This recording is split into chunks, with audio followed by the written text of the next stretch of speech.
Chapter 3. Solomon made affinity with Pharaoh king of Egypt, and took Pharaoh's daughter, and brought her into the city of David, until he had made an end of building his own house, and the house of the Lord, and the wall of Jerusalem round about. Only the people sacrificed in the high places, because there was no house built for the name of the Lord until those days. Solomon loved the Lord, walking in the statutes of David his father. Only he sacrificed and burnt incense in the high places. The king went to Gibeon to sacrifice there, for that was the great high place. 1,000 burnt offerings did Solomon offer on that altar. In Gibeon the Lord appeared to Solomon in a dream by night, and God said, "Ask what I shall give you." Solomon said, "You have shown to your servant David my father great loving kindness, according as he walked before you in truth, and in righteousness, and in uprightness of heart with you. And you have kept for him this great loving kindness, that you have given him a son to sit on his throne, as it is this day. Now, O Lord my God, you have made your servant king instead of David my father, and I am but a little child. I don't know how to go out or come in. Your servant is in the midst of your people which you have chosen, a great people that can't be numbered nor counted for multitude. Give your servant therefore an understanding heart to judge your people, that I may discern between good and evil, for who is able to judge this your great people?" The speech pleased the Lord that Solomon had asked this thing. God said to him, "Because you have asked this thing, and have not asked for yourself long life, neither have asked riches for yourself, nor have asked the life of your enemies, but have asked for yourself understanding to discern justice, behold, I have done according to your word.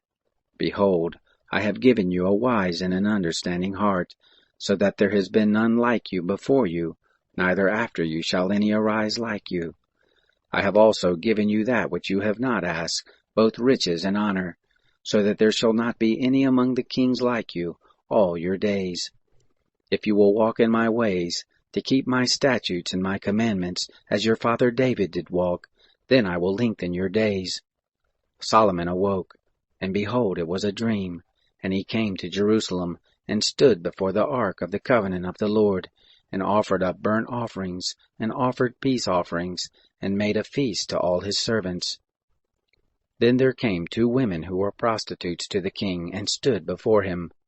The one woman said, "O my lord, I and this woman dwell in one house, and I was delivered of a child with her in the house.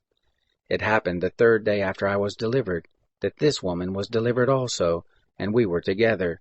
There was no stranger with us in the house, save we 2 in the house. This woman's child died in the night because she laid on it. She arose at midnight, and took my son from beside me while your handmaid slept, and laid it in her bosom, and she laid her dead child in my bosom. When I rose up in the morning to give my child milk, behold, he was dead. But when I had looked at him in the morning, behold, it was not my son whom I bore." The other woman said, "No, but the living is my son, and the dead is your son." The first replied, "No, but the dead is your son, and the living is my son." This is what they spoke before the king. Then the king said, "The one says, 'This is my son who lives, and your son is the dead.' And the other says, 'No, but your son is the dead, and my son is the living.'" The king said, "Give me a sword." They brought a sword before the king. The king said, "Divide the living child in 2, and give half to the one, and half to the other." Then spoke the woman whose the living child was to the king, for her heart yearned over her son, and she said, "O my lord, give her the living child, and in no way kill him." But the other said, "It shall be neither mine nor yours. Divide him." Then the king answered, "Give her the living child, and in no way kill him.